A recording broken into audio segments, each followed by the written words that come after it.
high point in the romance of Bob and Mary. For them, the future looks bright. Bob's mother and Mary's parents are confident, too, that the marriage will succeed, because it's based on many things: companionship, mutual interests, shared ambitions, and that mysterious intangible quality which we call love. And part of this love is their relationship to one another as man and woman. For Mary, good sex adjustment began when she was a very small child. Where is the baby, Mommy? Why won't it come? It's right here, dear. Of course, it doesn't talk yet, or cry, or even eat by itself. It has to stay inside me till it's big and strong enough to be born. When it comes, Mommy, can I help to take care of it? Yes, dear. The idea of childbirth was made natural and normal for Mary. She was happy to know that she would have a new baby sister or brother. Bob's mother was a widow. In spite of this, she was determined that her son should have a proper knowledge of sex from the beginning. She answered all his questions. If no questions came, she arranged situations so that he became conscious of sex.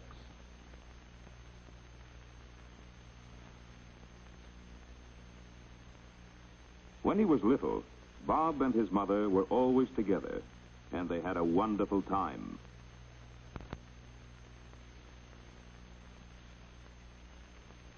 As he grew older, she made sure that he played with other children, both boys and girls. And when he was older still, she was pleased and proud that he seemed to fit in well with the boys. In fact, when he was about 10, he actually scoffed at playing with girls. Mary, too, had a normal childhood, with many friends of both sexes. But as the time for Mary's first menstrual period approached, her mother explained about the changes that would take place, instead of leaving her to pick up odd bits of startling and inaccurate information from her schoolmates. Mary's father and mother got along well. They had their occasional quarrels, but in general, home life was pleasant, natural, and secure. Hi, Doctor. Hi. At about 11, Mary went through a sort of reversal. She didn't talk much and spent hours alone, just daydreaming. What's the matter with her? Oh, she's just growing up, dear. Well, hadn't you better have a talk with her? Well, yes, dear, but I don't think this is the time. When she wants to ask questions, well, I'll try to be ready with the answers. Mary's mother tried to discuss sex without embarrassment and to give Mary facts without prejudice or any suggestion of fear or shame. At about 12 and a half, Mary reached puberty. Around this time, she found that her friends wanted to talk about sex. We opened the door, and there she was lying in bed. Some of them got most of their information from off-color jokes that they really didn't understand. But you don't always have a baby when you go overtime. I read in a book that you don't have a baby. Some of them learned about sex from books, but there were so many things that they didn't know. If you marry your first cousin, do you have a deformed baby? Does kissing have anything to do, about having babies? Are you afraid of having a baby, Mary? No, I'm not. Because after all, people have been having babies for thousands of years. And nowadays, doctors have so many ways of making it safe. Mother said... For Mary, the fulfillment of a healthy sex life held no fears. Sex was not something sinister to be whispered about, but it was a natural function which could contribute to the ultimate happiness of home and a family. About this time, Mary developed a sudden, strong friendship with Lucille Williams. It seemed that Mary could talk better with Lucille than with anybody. They had absolutely no secrets from each other. They were inseparable. To Mary's mother, it seemed unnatural, this continual intimacy, this concentration of affection on one not very unusual girl. Oh, Lucille, wait a minute. What? Asshole. We forgot forgot about Ethel. We're going to have to bring her. Oh, we don't have to bring her. You know what she's like with boys and everything. Mary, darling, you're keeping Lucille from her dinner. Oh, I was just leaving Mrs. Gibbs. Well, bye. I'll see you tomorrow. Okay, then. Bye. Bye. Mother forgets the devotion she had for her own girlfriend about 25 years ago. Next, there was a crush on Ethel Hampton, senior girls tennis champion. Mary seemed to have a real need to be stirred up about someone. It was a transition stage from the antagonism toward boys just before puberty to the next stage of falling in love with a boy. Soon she reached that stage.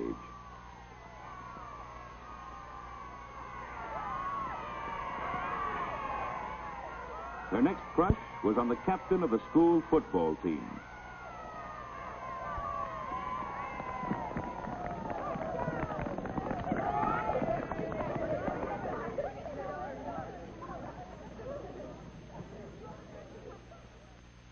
She spent hours trying to make herself more attractive, imagining herself in all sorts of romantic situations. It might be a boy. Hello? Oh, hello, Lucille. No, but it's going to be about a boy. John's going to ask me. He pretty nearly did today. The class bell rang. Yeah. Oh, he is creamy. But if Phil's going to go, too, I don't know. Bob was growing up, too.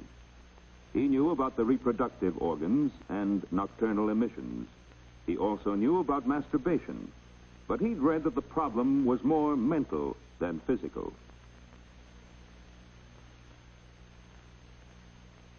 He knew that the healthiest life for him was to have plenty of exercise and fresh air. He liked football, and the coach was a hero who could do no wrong. Bob tried to be as much like him as he could.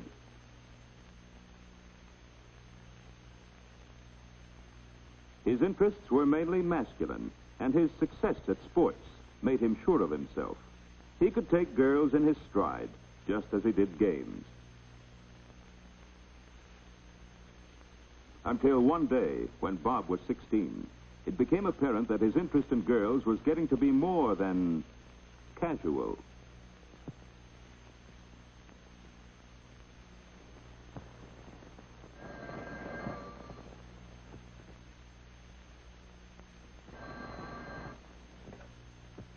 Hello? Oh, hi, Ken. How are you? Oh, she's okay, but I can do better than her, Kenny. She's going around with Dave anyway. Well, let him keep her. Well, sure I could. I just didn't want to. Well, so what? I've got better prospects than her, too. You should see the one I'm taking tonight. Sure, that's the one, Elsie. What a doll. Her old man's got a car. Lets her use it every Friday. I'm taking her down to Snooks Pond tonight. We might go in for a little swim.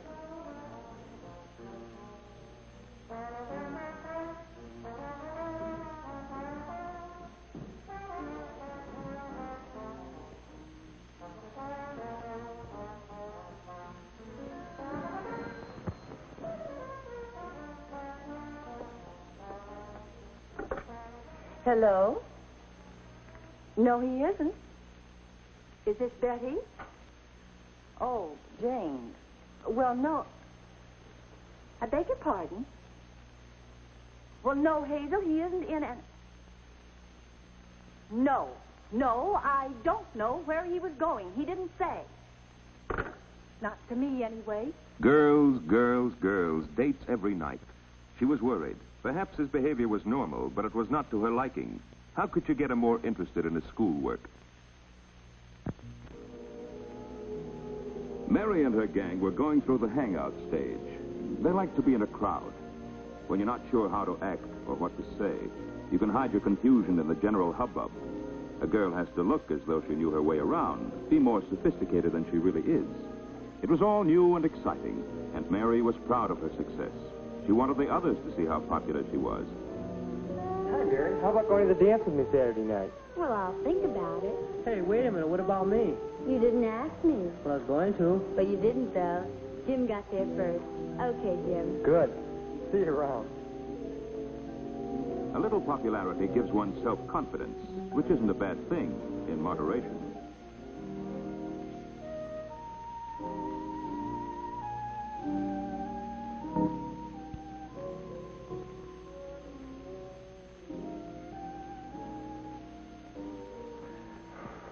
I don't even know that one's name. Alan, I'm worried about her. She's getting so silly over the boys. You should hear her on the phone. I have. But what worries me even more is the way she goes out dancing at these juke joints.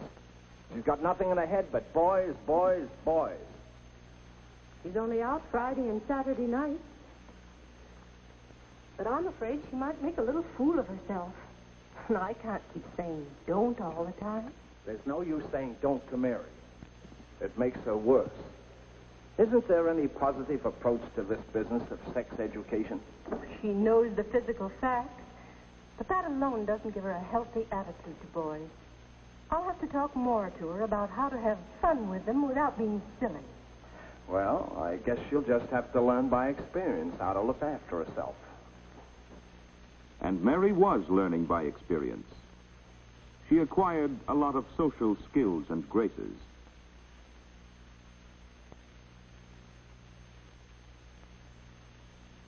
She learned how other people are likely to react to different situations. She learned about herself. And by going with a lot of boys, she found out what kind of boys she really liked most. And her mother tried to help her develop sound judgment about boys, not to be influenced by superficial glamour or the opinions of others. Because her mother never seemed shocked, Mary talked freely with her. By 16 and a half, Mary had settled down to go steady with one boy, George Palmer, who was in her class at school. He wasn't her ideal, but she liked going steady because it meant that she was always sure of having a date, and she never felt left out and unpopular. Her parents thought George was a nice boy, and they were glad to know who Mary was out with at first. But after several months, her mother began to be afraid that the affair was becoming too serious.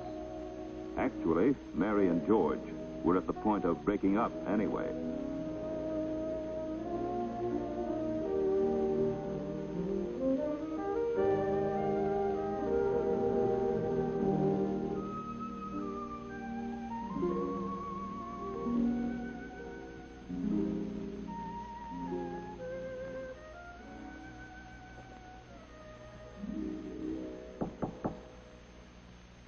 Mary. Yes, Mother?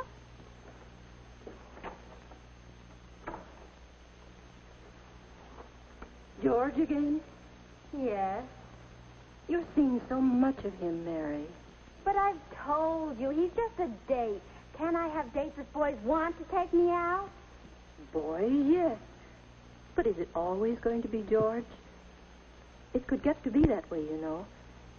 And I just don't think George is the one for you. Okay, Mother, if that's the way you feel about it, I won't see him anymore. Now, will you please leave me alone?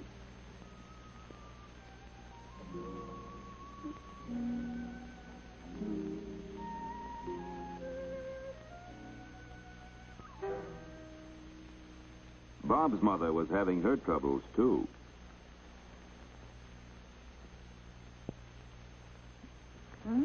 Pretty snazzy. Just getting fixed up a little. Who's the lucky girl tonight? Do I have to turn in a written report?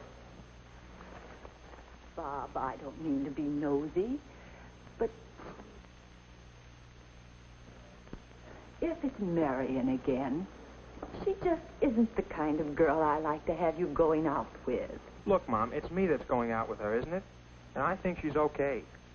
Just because you're a bridge club and some of those other old dames run her down doesn't We're mean that... not all dames. I don't mean you. You know better than that. And we don't run her down. Okay, so you don't. But I pick the girls I take out, don't I? Yes. I guess you do. Good night, Mom.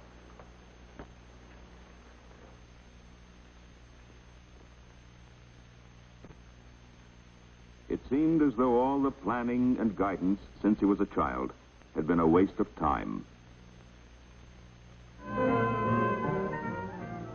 Bob was going with a fast crowd, and like most teenagers, he wanted to be one of the gang, go as far or farther than anyone else did.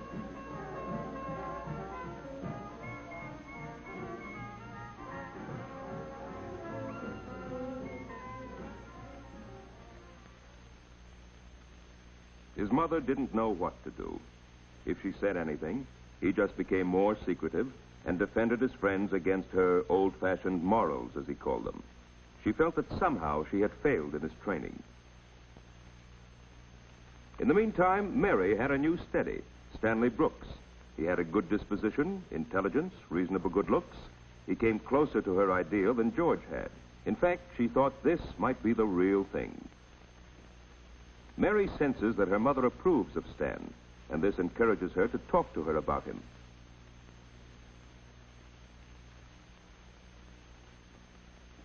But not long after, Stan's family moved away. And that was that. When a girl loses a steady, it takes a little while to get back in circulation. But if you want to meet boys, you go where boys are. Mary had a cheerful disposition. She was intelligent, healthy, and attractive, and she had no trouble making friends. Jack Arnold was one of the gang she had known for years. He suddenly became interested, and interesting. It seemed for a while to be romance with a capital R.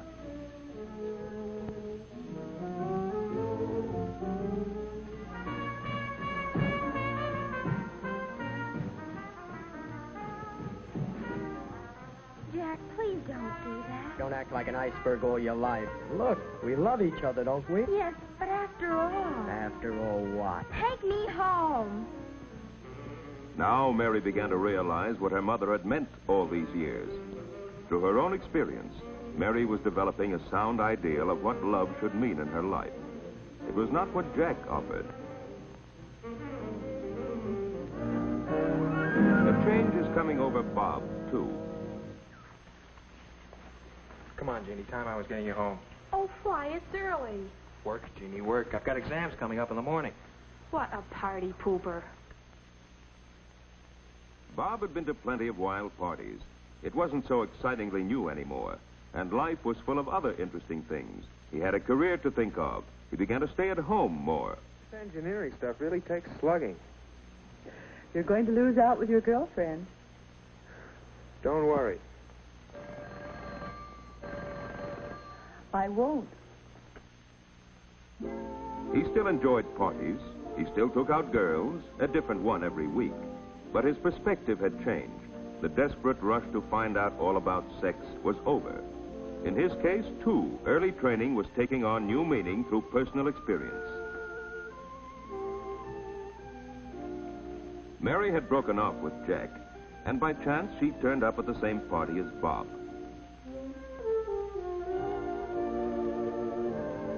When they met that first night, both had a pretty good idea of the kind of people they really liked.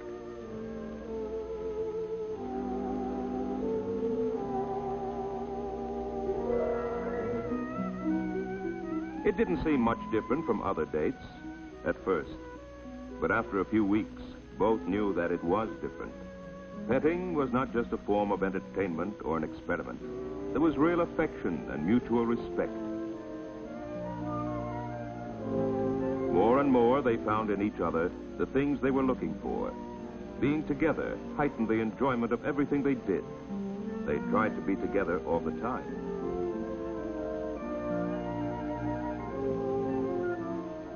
They had their quarrels, mostly over jealousy.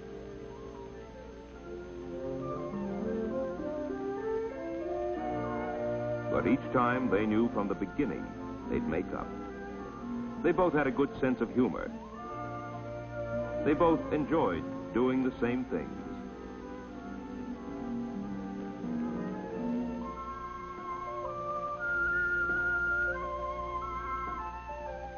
because of similar family and educational background, they had much the same way of looking at things. They began to know that this time it was for keeps. They were so sure that their love was deep and spiritual that at times a marriage ceremony seemed to be just a formality. Love seemed to be all that really mattered. But each of them knew deep down that they wanted their marriage vows to have real meaning.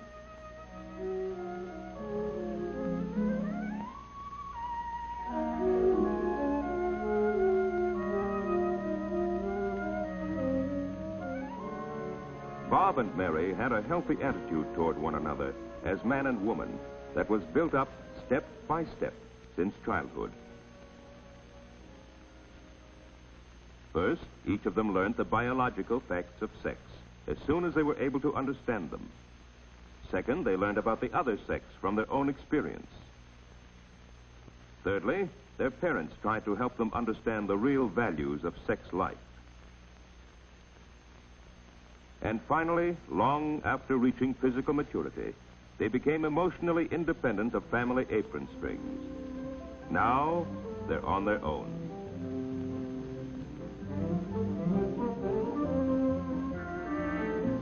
Do you believe their parents have done the best they could to help Mary and Bob make all these adjustments?